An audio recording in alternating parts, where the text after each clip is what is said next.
నాయకత్వం చేతి గుర్తుకే మన ఓటు.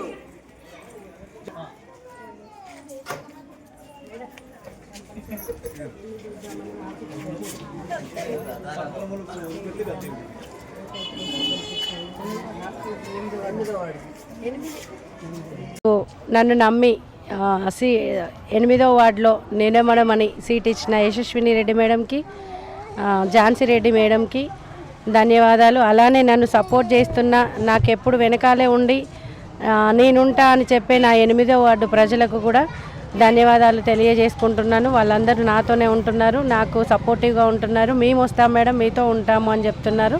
వాళ్ళకి ఎంతో రుణపడి ఉంటాను నేను.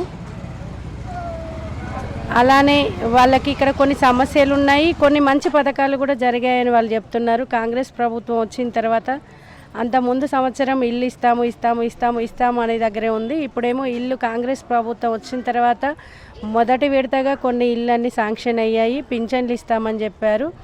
అలానే సన్నబియ్యం ఇస్తున్నారు. ప్రతి ఒక్క పేదవాళ్ళు కూడా అందరితో పాటు ఉన్న వాళ్ళతో సమానంగా ఉండాలి అని చెప్పేసి పేదవాళ్ళకు ఇల్లు ఇస్తున్నారు, సన్నబియ్యం ఇస్తున్నారు.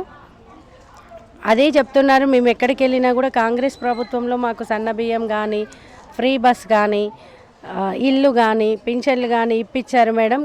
కానీ ఇంకొన్ని కావాలి, కొంతమందికి రాలేదు అని అన్నారు. వాళ్ళకు కూడా 2వ విడత 3వ విడత ఉన్నాయని మంత్రి గారు మొన్న తొర్రూరును దత్తత తీసుకున్నాను, 100% ఇక్కడ అభివృద్ధి చేస్తాను అని చెప్పి మాట ఇచ్చి వెళ్ళారు. వాళ్ళు అలానే నెరవేరుస్తా అన్నారు. మేము కూడా మా 8వ వార్డు ప్రజలకి ఏ అవసరం ఉన్నా ఇక్కడే ఉంటాము, మేము చూసుకుంటాము అని హామీలు ఇచ్చాము. వాళ్ళు కూడా మమ్మల్ని అలానే రిసీవ్ చేసుకుంటున్నారు. మాట తప్పే వాళ్ళు కాదన్నట్టుగా వాళ్ళు కూడా మమ్మల్ని దగ్గరికి తీసుకుంటున్నారు. ప్రచారంలో బాగా తిరుగుతున్నారు. ఎలాంటి సమస్యలు గుర్తించారు? ప్రధానమైన సమస్య ఏంటి వాళ్ళు? ప్రధానమైన సమస్య వచ్చేసి వాళ్ళకి ఇల్లు, పెన్షన్ అనేది ప్రధాన సమస్య. కొంతమందికి ఆల్రెడీ రిలీజ్ అయ్యాయి, రిలీజ్ అవ్వడానికి కొంచెం టైం పడుతుంది.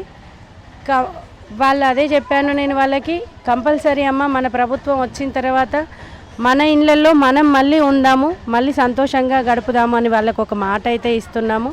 మంత్రి గారు కూడా ఇచ్చారు, మేము కూడా కొన్ని వాళ్ళకి ఇచ్చాము. ఇక్కడ ప్రధాన సమస్యలు వచ్చేసి చదువు, ఎడ్యుకేషన్ వాళ్ళకు ప్రధాన సమస్య ఉంది. మళ్ళీ వీళ్ళందరూ బుడగ జంగాల వాళ్ళందరూ దేశాలు వెళ్తూ ఉంటారు.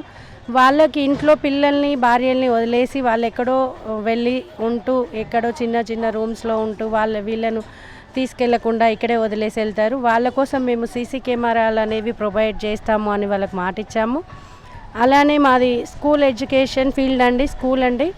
ఆ స్కూల్లో మా ప్రైవేట్ స్కూల్లోనే మా పిల్లలకు 8వ వార్డులో ఉన్న పిల్లలందరికీ ఫ్రీ ఎడ్యుకేషన్ ఇస్తామని ఒక హామీ అయితే ఇచ్చాము.